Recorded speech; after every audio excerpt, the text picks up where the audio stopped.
Today was supposed to be Luigi's Mansion 3 with husband, and I apologize, but this is our stream du jour. I hope that everything is squared away by Thursday. And I must admit to you that I am not exactly prepared for this, but I am somewhat.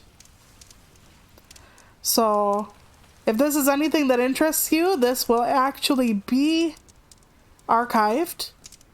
I made that decision with some difficulty. But as the disclaimer says on the top, what I am about to share with you is for entertainment purposes only. It is not meant to be something that you take as gospel, but it is not meant, dear listener, to exactly be a lie. Everything I tell you could be real, embellished, or fake. It's just for fun. This helps you sleep at night and you don't think I'm a liar afterwards. So let's begin. I've always been different. I'm disabled from birth, lived far out from the nearest actual town, which was over 20 miles away from the next biggest town where I live now. My mom raised us kids alone, me and my older brothers, and then half raised my baby brother before he officially became my baby brother.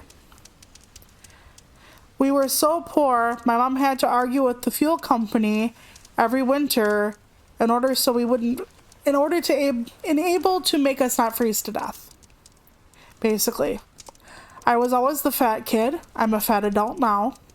And I was bullied mercilessly from 7th grade until the day I graduated. I've always been different. But in more ways than that, I grew up in a place full of ghosts. And I've always had powers beyond that, but that comes a bit later. Even the place I live now, a historical site in my town converted into apartments, has spirits. The ghosts are easy enough to talk about, even if people don't believe. I can talk about the shadows that are reflected in a glass that disappear when you turn around and look. Disembodied voices or footsteps when no one else is home and no TV is on. Although now, living in an apartment building, you can just say that's the upstairs neighbor or whatever banging around. And you'd probably be right. We have neighbors that sound like they drop bowling balls sometimes late at night. So, yeah. A feeling of being touched by fingers or hands when no one is around, and all hands in the room are accounted for. Okay. Like I said, I do have an outline for this, but I'm gonna be going off the outline. I wish I had something more concrete, but you might get more details if I'm a little loosened up. I'm not the only one in my family who has seen things not explainable. My mom and 3 brothers, even my sister, who is not blood to me on occasions, have seen various things. Okay, I'm going to give you examples. One time, it was no, it's too early for that. I have pictures, but that's for later. So, whoops. Okay. So one time when I was a kid, it was the night before Easter, and my older brothers and I were old enough to know the Easter Bunny is not real. Sorry to burst your bubble. And hold on 1 second. I need to go back to my chat, please. Thank you, assistant. I appreciate you. Okay. And Mom was doling out Easter candy by the kitchen table, because we still got baskets even when we knew the Easter Bunny didn't exist. My 2 older brothers and I were in the living room watching Silver Bullet, which is a movie about a werewolf, and it's a Stephen King movie. As my mom doles out the candy. We were weird, what can I say? Well, my mom feels someone tap her on the shoulder, and she turns around and looks. She thought one of us kids were fucking with her. She turns back around and a whole bag of Rolos. It's, for those of you who don't know, it's caramel coated chocolate, or chocolate coated caramel, and it's very chewy. There we go. And the whole bag was gone. She looked around on the floor. She asked which of us kids was in the kitchen with her. Neither me nor my brothers, and it was the three of us kids and mom, were actually anywhere else in the entire trailer. And we were all in the living room watching the movie except for mom. And we could see her because the kitchen opened up right into the living room. And we insisted that it wasn't us. She asked which one of us took the candy. She looked around for the candy. We looked around for the candy. It was never, ever found. We do not know what happened to that bag of Rolos is still gone. All these years later, and we don't know where it went. And like I said, everyone in the trailer was accounted for. Nobody could have walked up to my mom from like the door leading outside into our trailer without us knowing about it. My mom had a gigantic cowbell on the door. You know, one of those big clanging bells. You could not walk into the trailer without someone knowing. And everyone was accounted for. Okay? I have explained on a different non-archived stream about an imaginary friend who turned out to not be imaginary at all and ended up being my grandmother's grandmother. And I kept seeing her in the house in the window that was my grandma's house because my grandma and us lived with the yard separating us. So our living room windows looked across to grandma's house, across the yard. And I would always see someone in the upstairs window. And I thought I was a little old for an imaginary friend because I was about, I would say we moved up to the farm when I was about almost 7, like a few months away from being 7 years old. So they call that 6.5, I guess. But I would always see this lady in black in a certain room, and lo and behold, when my grandma brought over pictures, it was the same lady. So that's a story I've already went more into, but the first day we moved into this apartment, no, husband and I moved in when we were 23. And it was late September, and my family had helped us move. And after they had left, we had been laying on the bed in our bedroom, and husband said to me, why do you keep doing that? And I'm like, what do I keep doing what? And husband's like, why are you touching me? And I'm like, I'm not touching you right now. And I wasn't. And he said, hey, why are you touching me? And I'm like, hey, my hands are right here. Like, I'm showing him my hands. And he said, I feel somebody is touching me. And I'm like, well, I don't know what's going on. And then I felt somebody touch me. And at that point, I could see both of my husband's hands. And we were the only ones in the apartment. Well, to make an ass out of myself, I actually went to the woman who helped us sign everything and get everything squared away for this apartment. And I actually asked her, did someone die in our apartment? And she just looked at me like, no, like, why would you even think that? And I'm like, no reason. But yeah, so we've seen other things here too. And, you know, with an apartment, you can't really trust sounds because somebody's TV can drift, or you can, like, smells are really weird here because you can smell, like, somebody's perfume or cigarette smoke when they're just walking around outside. So you can't always trust it, but you can see things here. And, that's kind of an interesting thing. But going back a little further this time, into the big house, which was my grandma's house, the big gray house across from our trailer.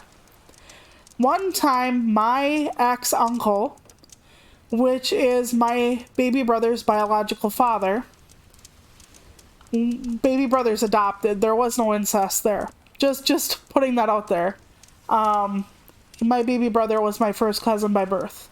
So my ex-uncle was fixing my grandmother's washing machine. And he was alone in the house at the time. In my grandma's house on the porch, enclosed porch, fixing her washer.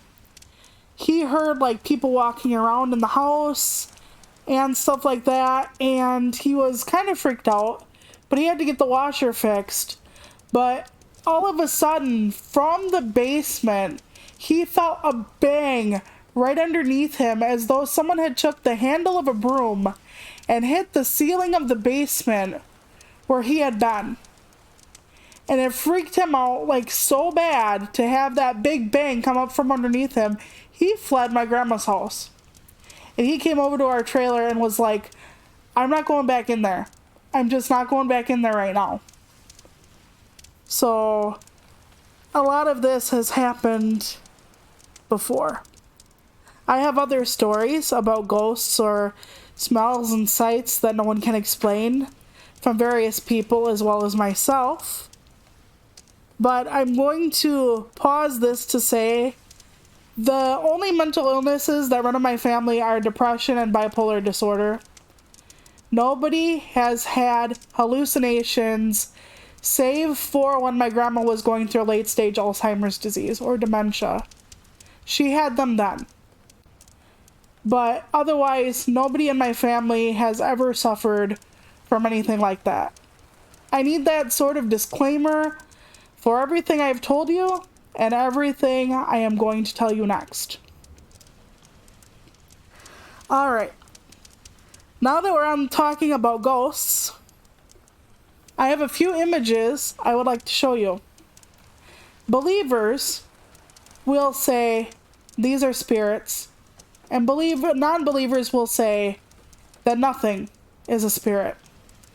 I tried to tinker with this first image a bit to make the shadow pop more. This was taken at my baby nephew. My baby nephew was 7 last year, and he'll be 8 in a couple months. And it was taken at his birthday party. I took it with my tablet because we were on Facebook with them because we couldn't be together at the time. And I was snapping pictures because my camera quality is shit. So I would snap and I would snap and snap and snap and snap. And the pictures I took were literally like seconds apart. And I always made sure to account for everybody in the room at the time. Now, I put a red arrow up indicating where the shadow is in the corner. That is the corner that leads into my mom's room. And last year was my nephew's birthday. The first birthday he had where she had been gone. And I can't show you a picture of my mom, but that shadow looks an awful lot like her outline. I'm just saying. Now you're going to say, maybe somebody was getting up and walking around. Maybe it's just a bad camera. Like I said, if you don't believe, you're not going to see it. Same thing with the next two things I have to show you. Or the next thing. Technically, it's 2. Okay, we're going to go on to image 2. And I've already had people tell me that the things that look like smoke in the pictures is cigarette smoke. I've had people tell me the bottom image with my grandma holding 2 cats is a double exposure. It is not. Her cat had kittens and she had them around the house. Even though Scooter was a male, that was my grandma's cat. He actually wasn't bad to his kittens, which make of that what you will. But he had one that looked just like him, so my grandma would hold them both at the same time a lot. Nobody was smoking when these pictures were taken. Not one single person. You could argue it's a reflection. So if the one with my grandmother holding the cats is a double exposure, what would be the top picture that's a Polaroid?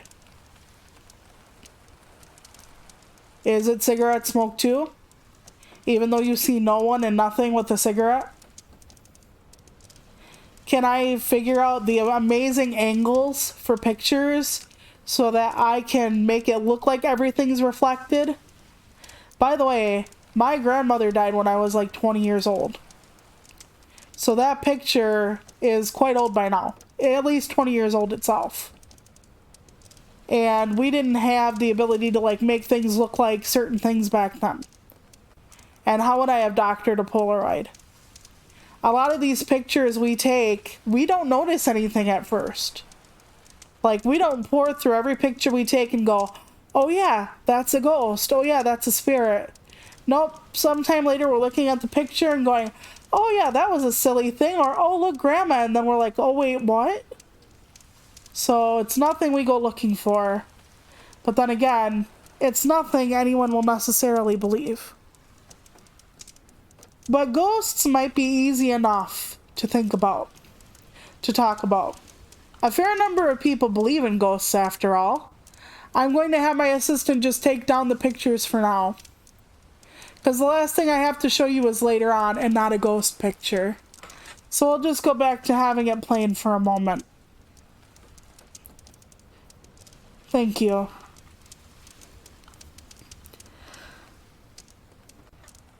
There are darker things than ghosts in my past. And I've spoken about them at length, so I won't bring them up again. But I don't consider them ghosts. But they are some type of spirit or being of some form. It's just what I think of as demonic more so than anything else.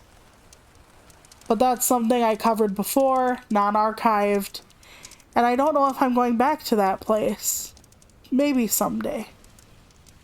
This is where I lose people, though. It isn't just spirits I'm going to talk about. I'm from a family of gifted people. It isn't just about the ghosts. We have seen auras, we have had visions, we have had conjoined dreams. I don't speak about it with other people because for the most part, they aren't always my story to tell. My mom, when she was feeling, let's say, fun, and didn't take it seriously, she could predict out of a deck of cards. She could predict 5 correct cards in a row. Not just the suit, not just a number, everything. Suit and number or face card, whatever. The minute she panicked or got upset about it or thought it was too weird, she couldn't do it anymore. She did it multiple times in front of me and by herself. And of course, you're going to think a likely story. Your mom's not around anymore to tell us. And that's true. But most people in my life, even if they can back up my claims, they don't know my stream or what I do. But only my baby brother and my sister and my husband, I believe, out of my family, know that I stream. And some of the things my husband can back up because some things he's been there for. One time in the big house, back at the farm, husband and I were in the bathroom together. No, we were not banging. I need help. So sometimes he just follows me in and waits until I'm done going to the bathroom to help me. Well, one night, it was pretty late at night. I would say 10 p.m., but I'm not sure. I don't have that clear of a recollection of like everything I was doing, what I ate, what I was wearing. But we had gone into the bathroom because I had to go to the bathroom, obviously. And the window was open because it was summer. It was one of the nights I think we used to watch So You Think You Can Dance because we were obsessed with it in the early seasons. Just like all the weird stuff that would happen or some of the horrible shit Nigel Lithgow would say. But anyway, that's not here nor there. But one night, we were in the bathroom, and we were talking, waiting for me to get done. And the bathroom window was kind of over, not over the like gravel driveway, but it was like right next to the gravel driveway. So if you looked out, you could see like part of the gravel driveway. It was like the big part where you turned in the around and into the house. And our gravel driveway was like, I don't want to say a third of a mile, a quarter of a mile, something really long. Maybe it was a quarter of a mile. But it was a very long, windy road. People didn't usually just walk to our house to visit. They had to drive. Because we were way out there. And all of a sudden we heard footsteps crunching on the gravel. And they were further away, getting closer. Like someone was walking towards the house. And as far as we knew, my older brothers and my mom were all in their respective rooms. My older brothers had bedrooms upstairs. My mom had a room like in the back of the house on the first floor. Everybody was in their rooms because it was pretty late. And it was weird. And we waited for someone to like come knocking, but they never did. And looked out the window, there was nobody there. So I'm like, gee, that's weird, but you know, weird shit happens around the farm. So we get done in the bathroom. We head back out into the like place where the washer dryer was, which was the enclosed porch, and then from there we go into the kitchen. And we looked at the clock in the kitchen, and it was past midnight. We had been in the bathroom for 2 hours, and we were not talking that long or anything. Usually if I'm sitting on the toilet, my feet will go numb after like less than an hour. But we were there for 2. And husband and I just looked at each other like, what the fuck? To this day, we don't know how we lost 2 hours of time. It doesn't make sense. We weren't even talking that much to warrant, oh, we got talking and it was an amazing discussion and we lost all track of time. No, we were not in there that long. I promise you that. I just don't know what happened to the time. And yes, we saw other clocks. It was not a clock that had stopped. We had literally lost 2 hours. And he can confirm this. If anybody ever wants to ask him. One time we were at a family party, my mom, brothers, and I, before I met husband, and my mom had an aunt who was sick, and we saw her aura. And mom and I had been sitting next to each other, and we both kind of looked at each other, like, what the fuck? And after we left the party, or the party started breaking up, my mom looked at me and said, did you see? And she described the exact coloration, the exact portion of the body I saw the aura on.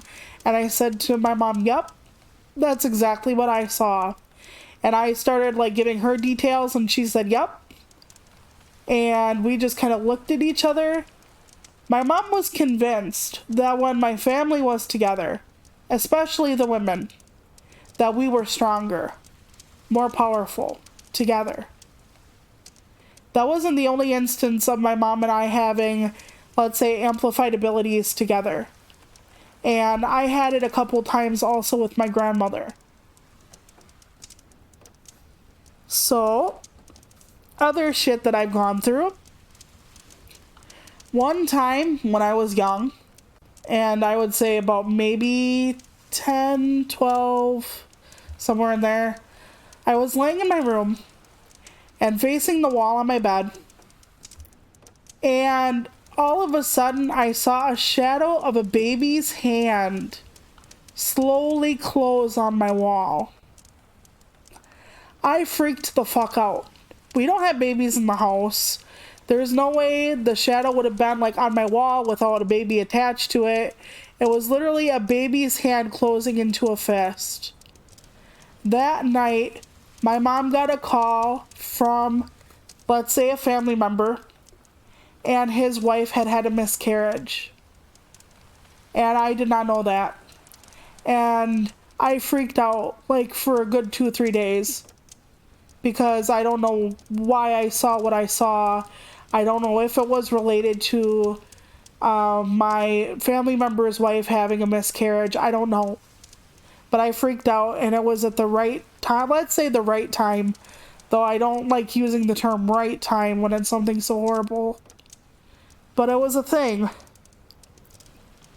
I also get messages in dreams. My family has that a lot. Let's just say. And I can give you one time very clearly. I, in grade school, had an aide who would help me get in and out of my wheelchair for the bathroom and blah, blah, blah, all that.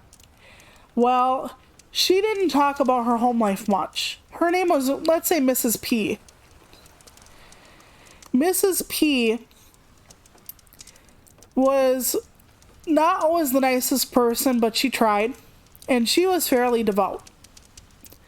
Well, one night, I had a dream about a guy, and I guess I'll give you his actual name. He said his name was Randy, and I was inside of his house, and he had vertical blinds, and I'm going to give you like all the details I can. He had vertical blinds and a gray carpet, and he had a recliner by the vertical blinds, and he was talking to me about his life, and he's like, I'm dead, you know. I said, I'm sorry. And he said, it's okay, but I'm worried about my mom. She didn't understand me. And I said, I'm sorry that happened to you. Is there a way to fix it? And he said, no, not now. And he told me that he had died of AIDS, that he didn't tell me he was gay, but in my dream I saw a man crying. And now Randy is a white guy, but I saw this Asian man crying. So hard over his death. And I was like, is that your partner? And Randy just nodded. Okay. So, and then he said something about his mom again. And I got the feeling he was Mrs. P's son. Now, you're going to be like, okay, weird dream.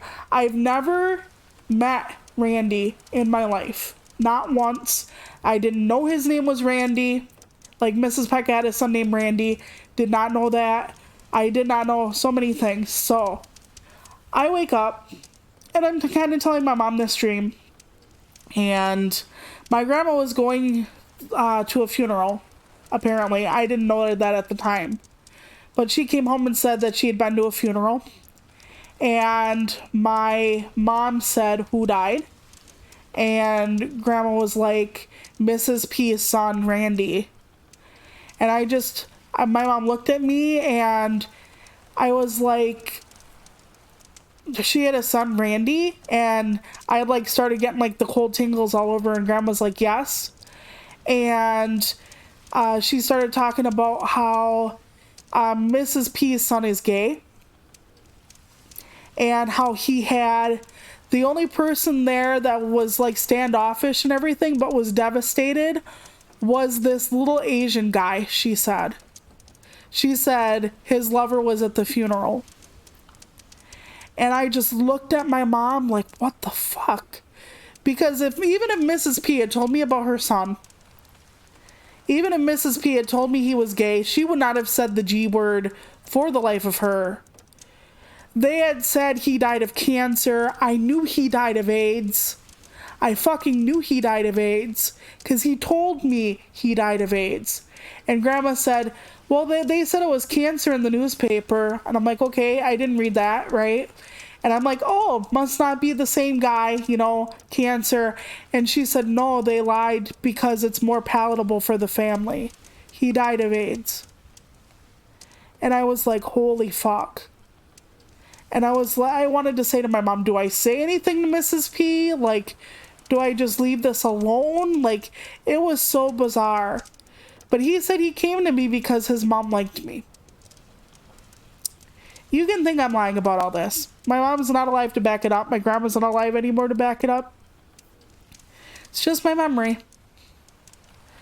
But I gotta tell you, that freaked me out. I've had dreams like that. But that freaked me out. I can do other things.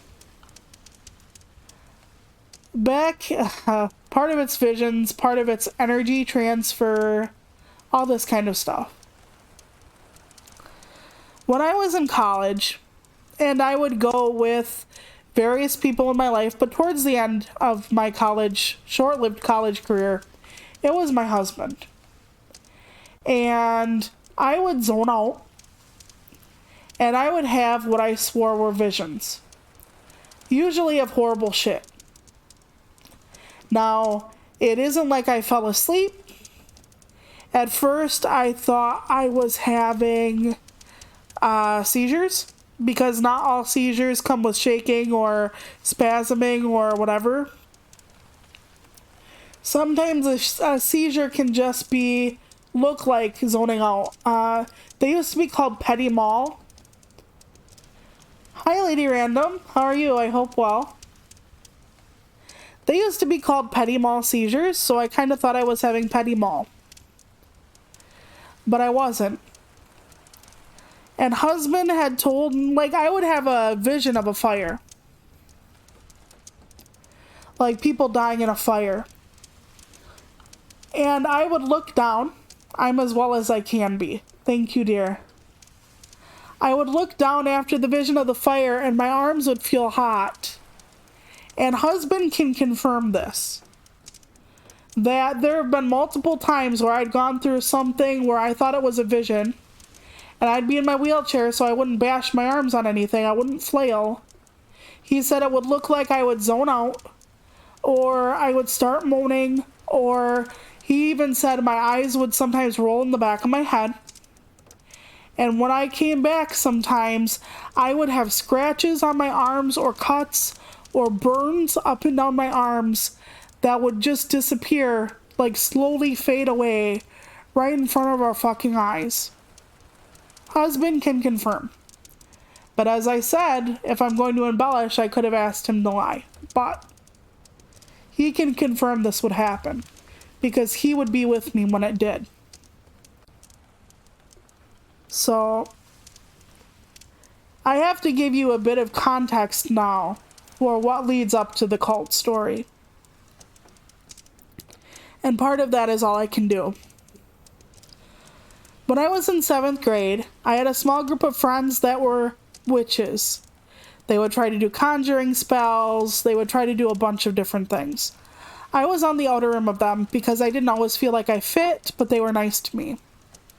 And I was always interested in spell work and the paranormal, so it was nice having kids to hang out with that actually felt the way I did. I never did the rituals or anything because I didn't want to be measured. Their group always kind of felt like a pissing contest. Who was the most powerful witch? And I didn't want to do that. I did stuff on my own, but not with them.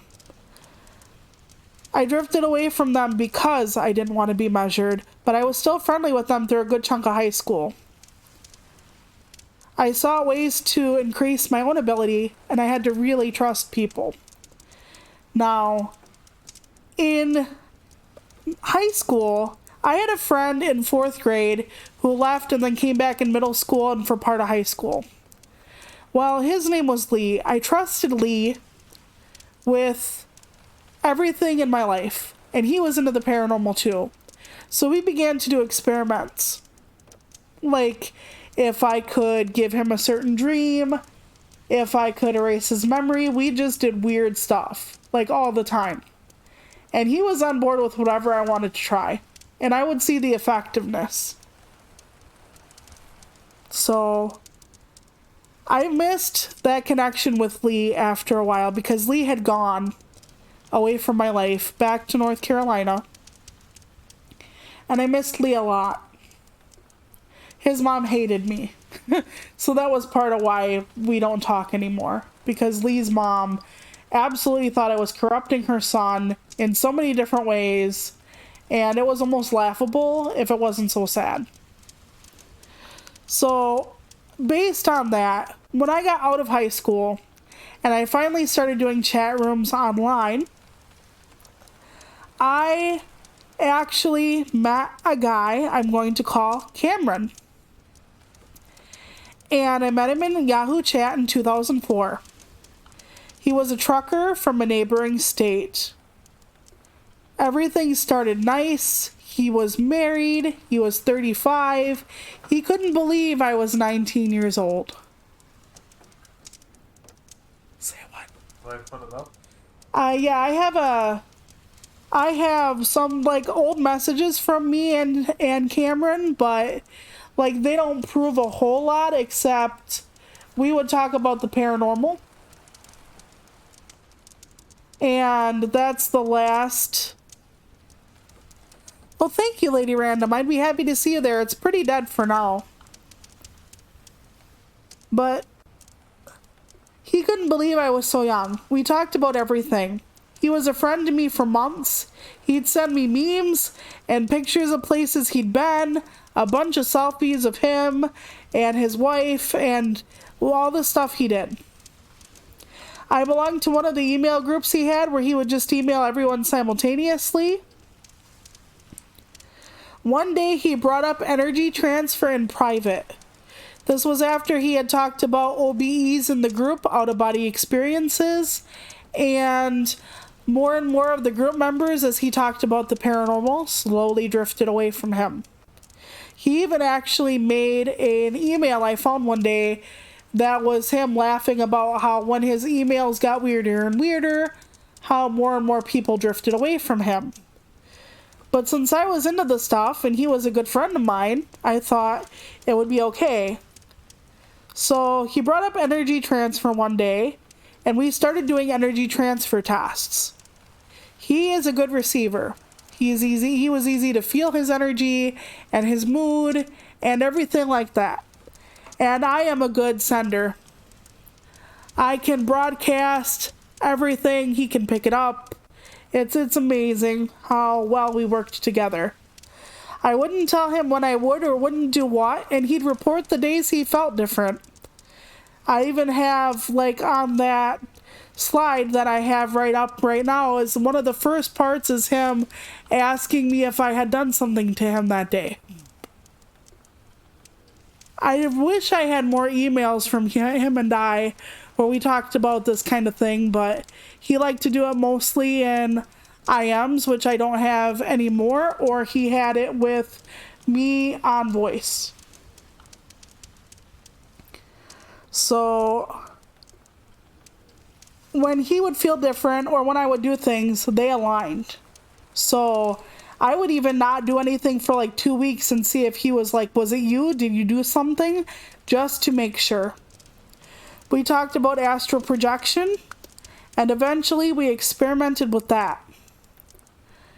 I freaked him out badly one day because I told him with his rig what color his rig was, how his setup was inside the rig, everything. I told him that before he even sent us pictures of it. He could not believe I knew it. He would say, okay, so he would talk about eerie similarities on his route and send me the maps. He would casually bring up that he would be in Wisconsin at various times, but he didn't push for a meeting at first. He would mention it and say it would be cool to meet. He had met other people from our chat room and from his email group, so I didn't think it was a big deal, but I hadn't met him. I would agree that it would be cool to meet, though, because we were friends, and at that time, we were really, really close. We would talk every night. We would talk about all things paranormal. We would do tests together. He started contacting me more as energy transfer practice turned into more spells and experiments. He introduced me to his wife. She was older than him, lovely and cautious, and into the supernatural just as much as he was. He started pushing me to talk to him on webcam. Something not as advanced and not everyone did back then. I wasn't comfortable on camera much, and I refused for a while, but he wore me down. Weren't we friends? It was nothing sexual. We were always fully clothed, always faces only. When we did talk and could see me, he would say I was luminescent, that I glowed in a not normal way. I told him it was my webcam and the lighting in the trailer. He did not believe me. I tried everything to change the lighting issue, and it would not help. I told him he would see what he wanted to see, but he told me I was wrong. He wanted me to meet some of his friends online. I agreed for several reasons. It's nice to talk to people who don't think I'm nuts. That was the primary reason. But also, I'm always up for meeting new, nice people. I've always been. He introduced me to one couple, and they wanted me to do a bit of energy work with them, like I had done with Cameron. One was especially insistent. A different friend of his was a skeptic. And the time I talked to him, he told me flat out he did not believe me. He did not believe what I could do. He challenged me. I tried it on him as hard as I could without saying a word. I thought, the worst that's going to do is do nothing, and I'm going to take all the energy this guy has. After our conversation and me telling him I wasn't going to do anything, an hour later, the guy conked out for 2 days solid. He was not ill. He just would not wake up for almost 2 days. They were going to take him to a hospital if he didn't wake up. He believed in me after he woke up, though. I wanted to make sure the energy transfer thing only worked fairly well because I wanted to make sure it wasn't just because of our connection, Cameron's and I. So that's another reason I did it to the skeptic. But also, back then, I had a bit of an ego, and I really believed I was hot shit. So someone who was constantly pushing against me, saying I couldn't do X thing, and I really believed I could, I would try to prove them wrong. So part of that was my ego, but he slept for 2 fucking days, and I just did not know that that was a thing. They could have been lying to me, though, and telling me he did when he didn't. It's a possibility. So Cameron was thrilled after his friend woke up, of course. He said I passed all the tests he had laid out for me. He told me I was special. He'd fawn over me. He would tell me my abilities could change things. I don't think so. What I can do and can't do on command is not going to change the world by any means. Not once, not a little bit. I'd get weird messages from him and his friends about how I enriched their lives. They asked me to have conjoined dreams with them. I refused because I wasn't that close, and at the time, Cameron kept getting a little more weird, so I kind of distanced myself from that. They'd ask me things I was incapable of. And yes, these were people that I've seen on camera and in pictures with Cameron. So it wouldn't be just like 5 or 6 or 8 different accounts of him and or his wife. I legitimately saw all of these people. They were eager to share themselves and their lives with me. They would ask me for readings about their future. They would ask me for, like I said, conjoined dreams and energy and spell work and so many things. And occasionally I did them. I wish I hadn't, because it made them treat me differently. It made them more insistent, more fervent, that I was somebody else. I was something else. It got weird. He wanted me to meet more people in his circle, 7 more or so, but I started to pull away because it was weird. He would pull me back. He spoke about getting land for all of us to live on together. I told him I couldn't, I didn't want to, I need care. You gotta remember, I'm a disabled turtle in all this. You can't just, throw me off with a bunch of strangers and expect me to, fend for myself. Husband now is my caregiver, so I can't just decide to move away and wherever with a bunch of people who ranged in their 20s to their 60s, by the way. They wanted me just to like be with like 15 or so other people total on this like plot of land. He insisted I give him my address so that a few of them could meet me in person. He told me he had another run that would take him through Wisconsin. I would not tell him my address. He tried everything to get it. He would try tricking me by asking me innocuous things about my town to narrow it down. Like what the local theater was called, like just a bunch of different things. He tried to astral project to my home, but he was not skilled at it. He couldn't do it. He said he felt I was just scared and would warm up to the idea when I met all of them and saw how into me they were and how earnest and honest they were. The second to last time we spoke, his wife was also with us in PM, which is what they called DMs back in the day. I felt guilty because they'd gotten home from the trucking trip without meeting me. Cam laid it on thick. He met other people all the time from the chat room we met in, and here I'd refused him after sharing something so private and personal for months. He asked me to at least turn on my webcam. Since I wanted him as a friend still, I did. He and his wife both said how much I was glowing. She nodded to Cameron, and he said that I was a divine spirit on earth, a goddess. They were certain of it after everything.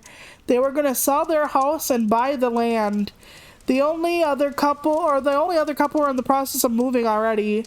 I told him again I wasn't going to live in a commune. He said hiding myself away from them was incredibly selfish and cold. Couldn't I see my radiance made them better? No, I wasn't radiant. I told them they were just seeing what they want to because they're not used to people believing in weird shit. I stopped doing all rituals and such with anyone in or outside of the group. I still wanted him as a friend. But after a while, he said he needed more. Yes, it was a cult. They wanted to build it around me. They wanted me to lead them and guide them and perform magic with them and do a bunch of shit. Just because I'd done a few things with them. So, I still wanted him as a friend, but he needed something else from me. He wanted me to lead him, to guide him. And one of the DMs I have, when he said that I wasn't a saint, but I was like a sage, I think I have that part of that one up. Eventually, he started, like, telling me different things over and over.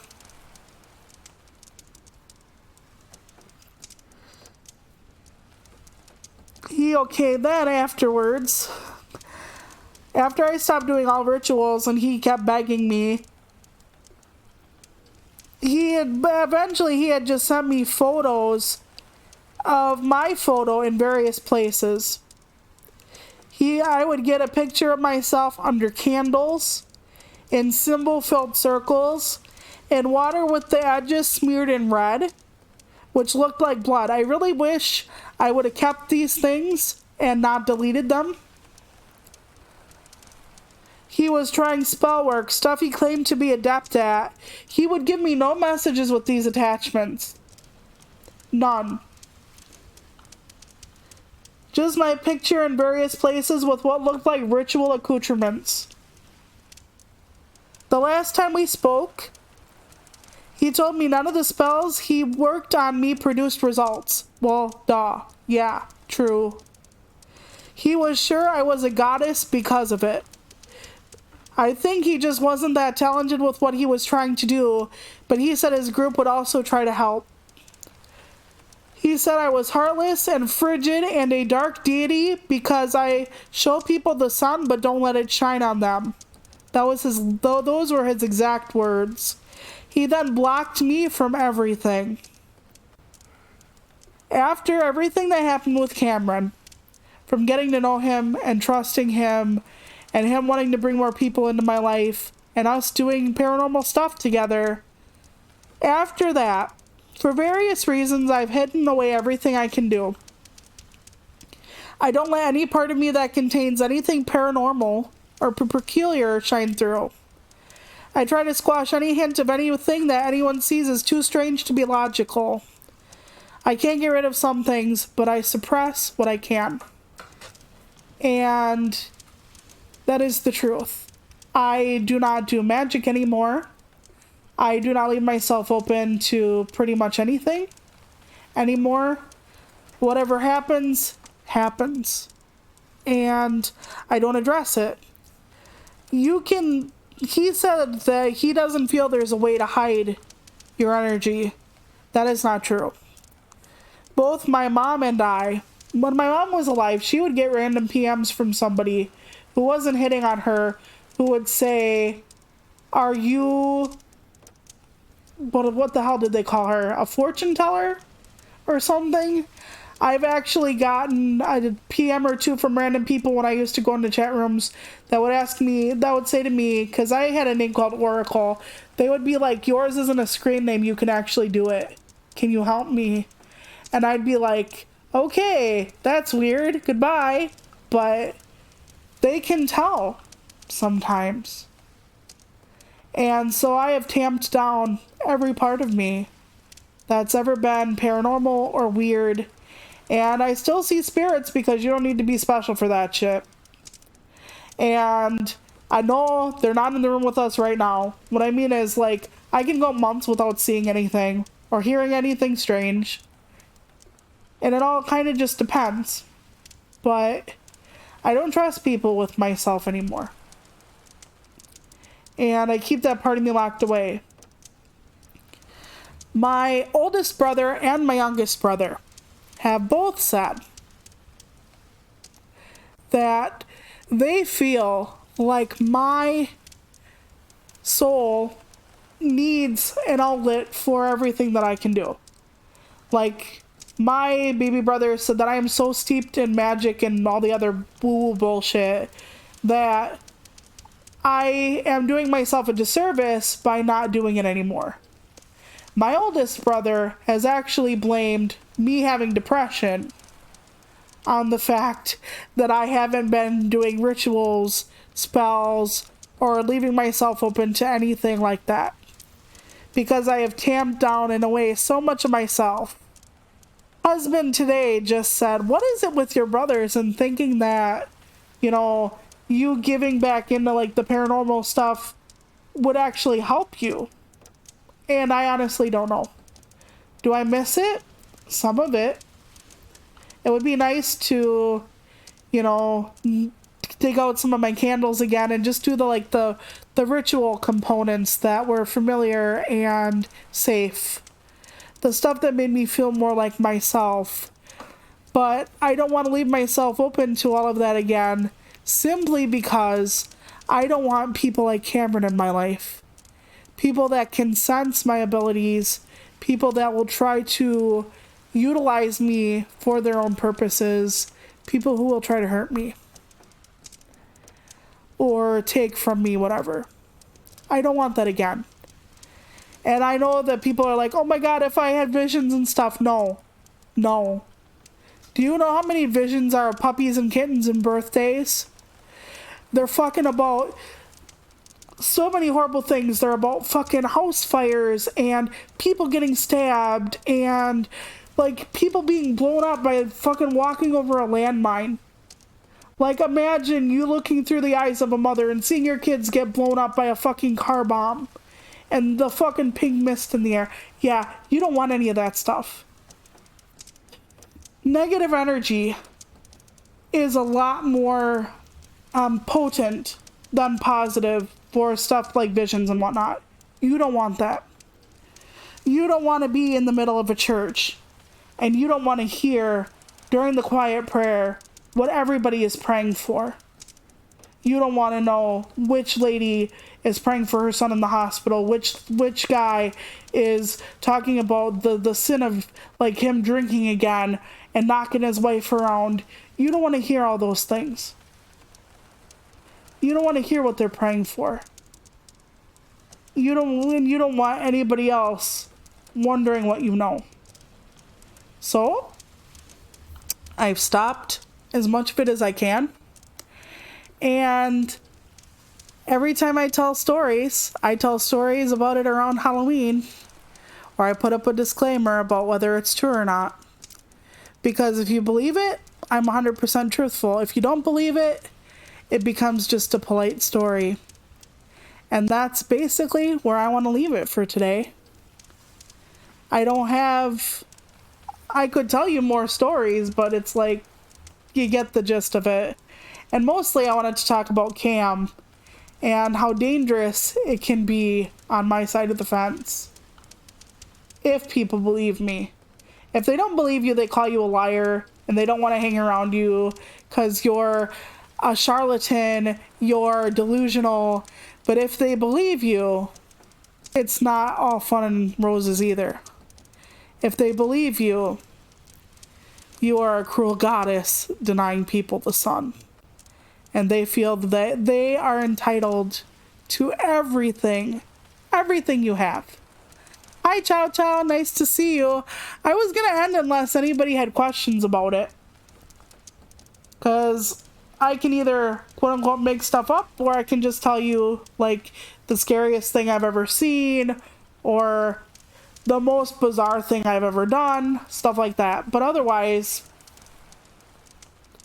we're just out here until, stream ends, which is very, very soon, because I don't have much else to tell you. You want to beat the crap out of them? Yeah, well, sometimes me too. But like I said, it's easier on people who don't believe in the paranormal think you're full of shit. And hell, maybe I might be. I've lost friends because I've told somebody about something and they say it's all, it's all fake. And then I've lost friends because I did something for a friend of mine one time and she asked me how I did it.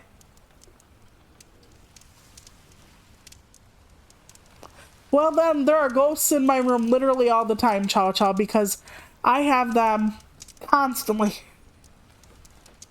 When I was a kid, my eardrums ruptured so much, they were positive I'd go deaf. Entirely deaf. And nope, that hasn't happened. But yeah, so there's all that. My mom was standing in the kitchen once of our house in a suburb of Madison, and she was doing dishes, and she had turned around, and there was this blonde girl, about 15, in a blue pinafore. And as my mom watched her, she just slowly disappeared. Now, like I said, I can't get my mom to confirm this because my mom herself has crossed to the other side of the veil. But I remember that story quite clearly. I remember many stories from our family. Another reason you don't want to have all these wonderful abilities is because for some instances, you're a magnet. And I've come across at least one spirit that was not a ghost that I never want to again. And it was terrifying for me as a teenager to have to live with it for as long as I did. At times, I didn't want to sleep in my room, so I would actually crash on the living room floor. After my mom was awake, I would actually take my pillow and quilt out to the living room, and I would just... Yeah, sometimes you do that. You can. Like I said, sometimes it's safer. I don't want any more random messages about, can you read my future? Can you read my future, Sage, Oracle, Seer? And I'm like, nope, can't do that. Although I do have to tell you, I have a deck of tarot cards and I'm absolutely terrible at them. Like, beyond terrible. Like, if I have powers of divination, the cards take them all away. Yeah. Right? But like I said, some people can read it and some people can't. But my great grandmother, whose name was Germaine, which is why I am Toluca Germaine Chertelli, she was as Catholic as all get. Like, very much Catholic. Yes, they are more in tune with it, actually. And I could give you an example or 12 of that as well. But my great-grandmother was Catholic. And she was put in a nursing home eventually after her stroke, because her family couldn't really take care of her. But one time, my grandma sprung her for a weekend, brought her back home to the farm. And she was taking my grandmother out, and my great-grandmother was being taken up by my grandma across the gravel driveway to go into the barn. Because we had a gray barn, a weathered gray barn. So, as she was going to take my great-grandma out to the barn, my great-grandma looked at her and said, "Grandma's name, do not take me out there." She just shook her head and said, "There is something bad out there right now, and I do not want to go." So even my very, very Catholic great-grandmother believed the farm I grew up on had spirits. And no, some of them were not always nice. Not at all. But it might have been Uncle Ted. My great-grandmother's uncle, I believe, but it might have been her brother. Who knows at this point. I had a great Uncle Ted. Or great, whatever. Way back in the day, never met him. And he had a bunch of tools that were really expensive. And this is important in a second because one day my great Uncle Ted was walking home from his job and they never saw him again. Well, come spring, they found him dead, all of his expensive tools stolen, and his head was gone. Now, at least one of my brothers firmly believes that Uncle Ted's body was thrown into, or head was thrown into the silo. The silo on the property. But there is no way to prove that. But we do believe that Uncle Ted was murdered. And I think one of the people whose spirits are out in the barn of the farm, the one that had at one point told my brother to turn the lights off in the barn, I think that is Uncle Ted. But I can't be sure, because I'd never met the guy. So take it that way you will. It's always harder to figure out who people were unless you actually see pictures. And I guess I'll go back into, yep. Well, like I said, it was a long time ago. I never met him. But I do have a good story. And I alluded it to the beginning. In the unarchived stream, I told this. And I will tell this one more time. When I was really little, yeah, he was. They're like, oh, animals could have dragged his head away. No, nope. Yeah. Hi, Tavia. Nice to see you, but no, not really. I think he was just murdered for his tools. And it wasn't on the farm they found his remains, but he had lived there at the time, I think, so. But my brothers always thought his head was in the silo. Because we had an old silo that wasn't used, so. But no, I have one more ghost tale for you, and I've told it before, but I'm going to say it again. My parents divorced when I was, well, they separated when I was a few months away from being 7 years old. So we moved from a suburb of Madison up to the family farm that was not operational. The trailer we lived in, my two brothers, and no, but back then, this was many, many years ago, Tavia. Like, many. The tools were expensive tools for the tools of the time. It was at least 100 years ago now. This was not a recent murder. So, you know, we didn't have trouble sleeping in our beds at night, though I have met a couple of other murderers. And that might be another story for another time. But, okay, so my older brother's mom and I lived in a trailer. And the across the road was the big gray house. Oh no, it was about identification. We believe. Because back then, they didn't have like all these different ways to identify people with DNA. So we think it was to delay identification for Uncle Ted. Like great whatever Uncle Ted. So that was the family hypothesis, let's say. So I don't know who he pissed off or what, but his tools were all gone. His head was gone, had never found. And if it were animals, why wouldn't they eat the body? Right? I mean, seriously. You know, some of the names I've changed tonight, but no, Uncle Ted was actually Ted's name, and my great-grandma was really Germaine. Okay, so, getting back to the imaginary friend story. We lived in a white trailer across from the big house on the property. It was a big gray farmhouse. Across from the yard was the trailer that my mom, two older brothers, and I lived in on this non-operational farm. But when we first moved up, and for years afterwards, I would see this woman dressed in black. Yeah, that would be something. But no, unfortunately, the murder is actually 100% real.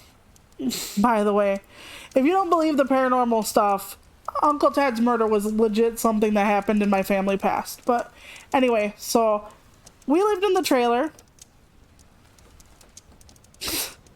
And my grandma lived in the big gray house. So I would look across the yard as a 6, 7, 8-year-old kid, whatever, through the ages. And in the one upstairs window, I would see a lady dressed in black with black hair. And I would see her and she'd wave at me and smile. And I'd never seen her before. So, you know, they always say about kids having an imaginary friend. I just thought, oh, I developed an imaginary friend, right? It was fine. I was about 7 years old or 6, 7 when this all started. And I was like, oh, Mom, I have a friend over there. And my mom would be like, okay, honey, you know. And I'm like, Mom, her name is Frida. I gave her a name. We would sometimes like look at each other on and off. She wasn't always in the window. That was fine. I never saw her really anywhere else. Like, I never saw Frida outside. We never, like, had fake tea parties together. Frida was just always in the one room upstairs. And every once in a while, we would just see each other. And I had Frida for a while. Like, a few years. And every once in a while, I'd see Frida, but I'm like, okay, I must just be, like, imagining her now. I'm old enough to know better. Well, one day, my grandma came over with a bunch of old family pictures. Like, the old kind where you're all serious and black and white. And she was like, hi, do you want to look at the pictures, honey? And she handed me pictures of the family. Like, old pictures. And I looked at her. And I said, oh my God, Grandma, that's Frida. That's Frida right there. And my mom said, wait, what? Frida? And my grandma gave Mom the picture. And I said, yeah, that one right there. That woman with the black hair, that's Frida. And my mom looked at me and she looked at my grandma and said, Mom, who is this? And my grandma looked at me and said, that's my grandma. She's my grandma. That's my grandma. You're not seeing her. That's my grandma. And I'm like, no, that's Frida. That's my imaginary friend. And she's like, it can't be, because her name is, and it's let's just say her nickname was Feeny. She's like, that was my grandma. We called her Feeny. And I said, no, she's Frida and she's always up there in the window. And my grandma said, honey, show me which window that is. And I would show her all the times I'd seen Frida, where Frida would be. And my grandma said, when my grandma lived with us, that was the room she stayed in. So when my grandma would stay with us, that was her room. That one right there. And my grandma looked at me, and my mom looked at me, and I just looked at them, and I'm like, okay. Like, it was that open and closed, but my imaginary friend had a name like the name I gave her, looked exactly like my grandma's grandma, and was in the exact same room. So, you tell me. So that's my story of my imaginary, but yet not imaginary friend. I think at least a couple people have heard that one before. So, alright. With all that said, I really should wrap this up because I'll just be telling you more random shit from my past. So, yeah, I think Zohar might have been the only one here that day, and it was an unarchived stream, but yeah, thank you. I will be archiving this one, probably to my own detriment, so alright, thank you, and I have some people online. Let's see. We could go and raid someone. What do you guys feel like today? We have Final Fantasy, we have Pokemon Brilliant Diamond, and we have Call of Juarez and Grounded. Which game would you want to see? Anybody have any? Okay, I pick. Well, who haven't I rated recently? I haven't rated. Okay, so you know what? Let's go with Grounded. Let's get that raid going. Thank you so much for being here, and I'm sorry it wasn't as long, but I said probably more than I needed to, so everybody take care. On Thursday, we're going back to Luigi's Mansion 3. It was supposed to be today, but life gets unexpected sometimes. Alright, take care. Bye!